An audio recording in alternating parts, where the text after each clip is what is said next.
in today's lecture we are going to learn about wave theory of light. First is a topic which is Newton's corpuscular theory. There are some points which I have written here regarding Newton's corpuscular theory. First is, he said that light emits some corpuscles. When there is emission of light from, suppose, a light source, it emits it in the form of corpuscles. Okay, but he didn't knew the exact name. What were the corpuscles exactly called? These corpuscles, he said, had the property they are elastic, rigid, as well as weightless. They don't have any weight. They are elastic. They have very much flexibility, but they are rigid at the same time. They can travel in straight line. Whenever we by our eyes see light, we can feel sensations on our eyes due to these corpuscles. The different lights such as red, blue, green, they all have their colors due to having different size of corpuscles. However, there are certain limitations of Newton's corpuscular theory is that he failed to explain reflection, refraction, interference, diffraction, polarization, these terms. He said that light emits corpuscles and the corpuscles travel in the straight line, right? Then if they travel in a straight line, how there is reflection possible, or how there is refraction and diffraction possible, how the light can have polarization, that means positive negative charge. He failed to explain what is the cause behind this. Then he said that the speed of the light in denser medium is greater than rarer medium, which later on was proved to be wrong by Foucault. Also, remember I told you that the light emits corpuscles, so that means every time there is light ejection or emission of light, mass of that object which emits the light, for example a bulb, it must decrease, but it doesn't decreases. So he failed to explain these terms. These are the limitations of this theory. Postulates of Huygens wave theory of light states that light energy is a wave form. When the light is emitted from a bulb or a light source, there are particles who vibrate in their mean position wherever they are. Just like if we clap someone and that person claps another one, then the chain goes on. So that is how in the same way the particles vibrate in their mean position and they transfer the energy from one particle to another, and there is creation of a wave, light wave. Second, in homogeneous medium, velocity of wave remains constant. That means the speed of the wave doesn't get affected. It is running smooth, and when the medium is homogeneous, not changing, or its temperature or density is constant, so it also remains constant. There is no change observed. Third, different colors of light are due to different wavelengths. As wavelengths changes, color also changes. Some light may have higher wavelength, such as red is said to have the most highest wavelength, and blue color is said to have the least wavelength. So that is the example that different colors of the light are due to different wavelengths. Next, material medium is must for propagation of light. For any light to transfer from one place to another, the material medium or the medium is necessary, whether it is air, vacuum, whatever, it is very necessary. Without it, the light cannot transfer. There are some merits and demerits of this theory. These were just the postulates. Postulates means it is not a theory nor a law, so it is just a rough study. According to the theory, there are merits of Huygens wave theory of light, which were successful in explaining reflection, refraction, double refraction, interference, and diffraction. Also, it could explain how light conducts positive negative charge.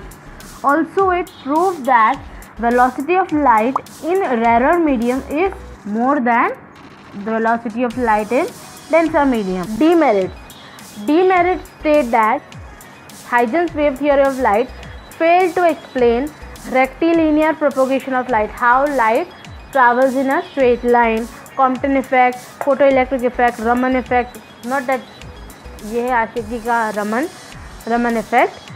It failed to explain how light can travel through vacuum. It was unable to explain this phenomenon. Also, Huygens came up with the concept that there is a universal medium called ether around the whole universe, even in vacuum, which helps in conductance of light and makes the light to get transferred from one place to another through it. However, later on, two scientists, Michelson and Morley, proved that there is no medium named as ether, and so this was a demerit. Wavefront, it says that a locus of all the points of the medium to which waves reach simultaneously, so that all the points are in the same phase, is called a wavefront. As you can see here, see this in images here, locus means it is a collection of all the points.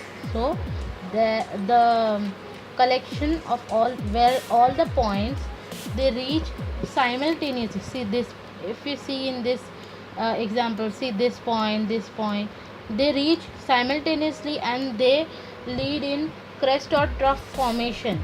So this is known as wavefronts. Wave normal, it is a perpendicular drawn to the surface of a wavefront at any point of a wavefront. So if we draw a perpendicular, see these red lines are wavefront, and if we draw a perpendicular line to this, just like this n dash and n double dash, it is known as normal, and they are all in direction of the light getting propagated. Wave surface, by its name we know that it is a surface where the wave is reaching. You can read the definition from here. Suppose we have a light bulb and there is a wall at which the light is getting incident on. So the surface the light is getting incident on is known as wave surface, as simple as that. However, there are different types of wavefronts known to us in your textbook: spherical wavefront, cylindrical wavefront, and plane wavefront. This is basic diagram, and here it is a little bit 3D diagram. See, spherical wavefront is a wavefront which originates or starts from a single source at a very finite distance. It can travel to a finite distance only, means its limitations are set. If you have a small light bulb at the center, it can light up to a limit area only. Second is plane wavefront. Wavefront originating from point source of light at an infinite distance. So here it can travel to infinite distance. This is the only difference known. It was plane wavefront. For cylindrical wavefront, it is a wavefront which originates from a slit. If I have a paper lantern, suppose, and I have drawn a slit here, and I pass light from here, what will happen? The light will pass on to the next corner of the cylinder. So that is cylindrical wavefront. There are different characteristics of wavefront. First is the wavefronts can travel to the speed which is equal to speed of light. Can you imagine that it can travel to the speed equal to speed of light? Then second point is phase difference. As you can see here, see in this diagram, this is our phase difference between two crest and crest, trough and trough, is known as phase difference. It is 2 pi. So that means if we find out phase difference of here, so it would be 4 pi. And if we find out next point in this here, it would be 6 pi. So simultaneity of phase difference is 2 pi. Third is the wavefronts will only travel to forward direction. It wouldn't go in backward direction. No. Then fourth quality or characteristic is that it can travel fast or slow or with different velocities in different mediums. Huygens principle. It is a geometrical construction to determine new position of a wavefront at any instant from its position at an instant. It helps in determining the position of a wavefront. It has 3 statements in it. For example, take a light bulb and it is ejecting some light. What will happen? Light will travel from a transparent medium in the waveform. Then this is the first wave. So every point on the wavefront, this is known as wavefront, as we saw it earlier. Every point on the wavefront will behave as if it is a secondary source of light. Okay, then this will behave as if it is a secondary source of light. Then these points also will receive the light. So this point will also behave as a secondary source of light. They will travel in forward direction. Second statement. Third statement is whatever the wavefront is formed is tangent to all the secondary wavelets. You will see it later on what I am talking about related to tangent. Now we will see how we can construct spherical wavefront. This is an important answer. See, first, suppose S is our source of light. This is our source, and there is light which is getting transferred to these points or wavefront. There are 5 secondary wavefronts. Then at this point, this source will emit light and it will reach to these points. Then what will happen? The light will travel in velocity c and in time t. What we will do then? We will construct circles. I have drawn these circles with center A, B, C, D, E.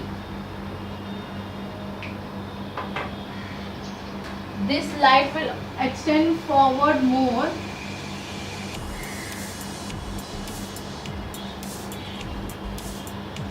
Radius of this circle is nothing but ct, velocity c and in time t. Then what we will do? We will join the tangent from these side, left side of the circle and right side of the circle.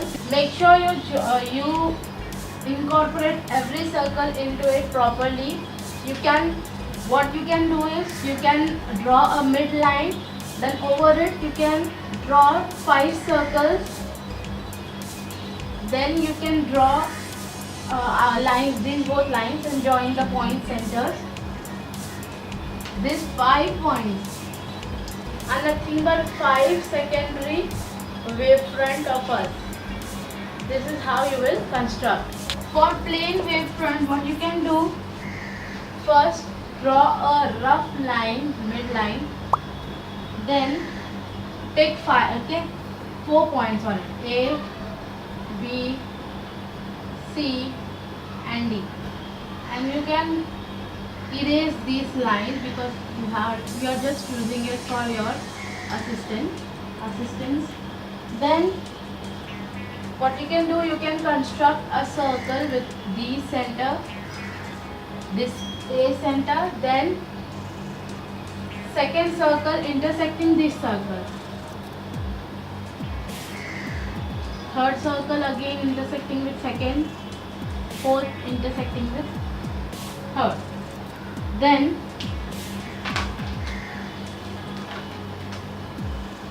draw a dotted line here.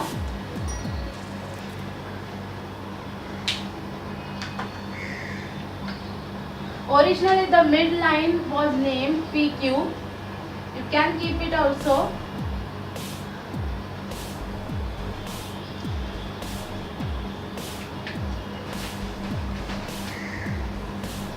Then a rigid outer line, name it as P dash, Q dash. Radius of each circle would be Ct. C is the velocity of the light and time, T is the time taken by the light to travel to this wavefront. This is the new surface of the wavefront, and this is how you can construct plane and spherical wavefront. Reflection at a plane surface. This is a plane wavefront, and PA and QB are parallel rays which are reaching to XY, which is the reflecting surface or any surface which will reflect the light. This is the incident light and this is the reflected light. So what will happen? This incident light will reach to this reflecting surface and get reflected. Let us see how the working is. AB is the plane wavefront.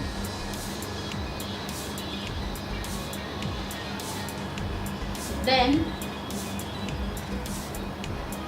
XY is the reflecting surface.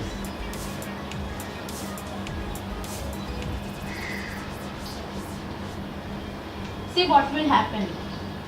And from A dash and from B dash, they will start behaving as a secondary source of light and get reflected. There will be a hemisphere formed from A, due to A with center. See, as you can see that it is a hemisphere and it will have a radius Ct.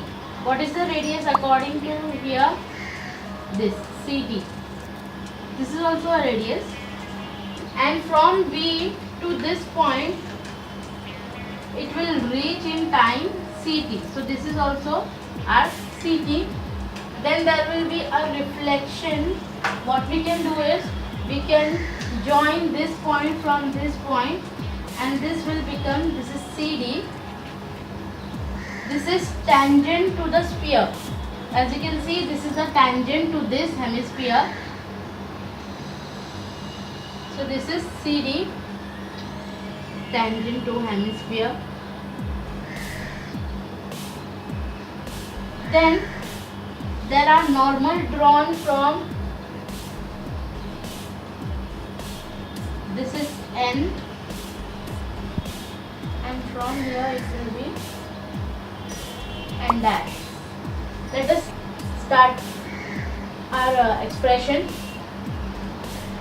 Angle of incidence is equals to I and angle of reflection is equals to R. Okay, what is angle of incidence here? PAN, PA dash N. See, PA dash N. So we will write down here PA dash N is equals to, what is angle of reflection? DA dash N. So this is nothing but I, and this is nothing but R. Therefore our angle DA dash C will be nothing but DA dash C will be nothing but 90 minus R. See, this whole is 90 NAC. It comprises of DA dash N and also DA dash C. So this will become 90 minus R. Let us take it as equation number 1.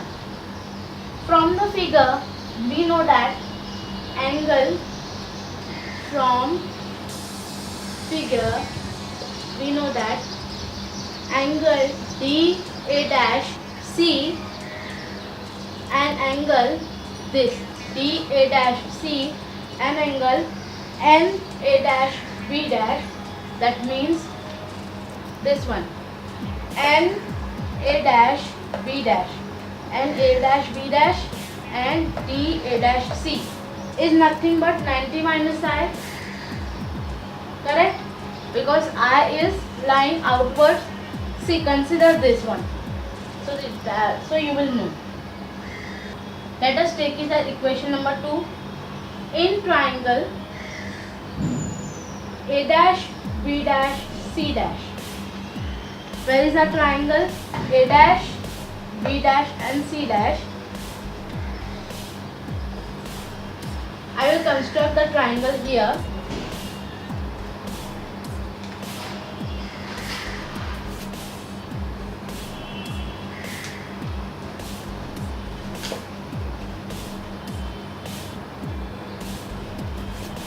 In triangle A dash B dash C dash and A dash D C dash,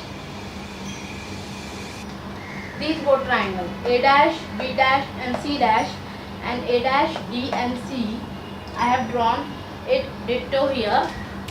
What will happen is, first of all, angle of A dash B dash C dash is congruent to angle A dash D dash C dash.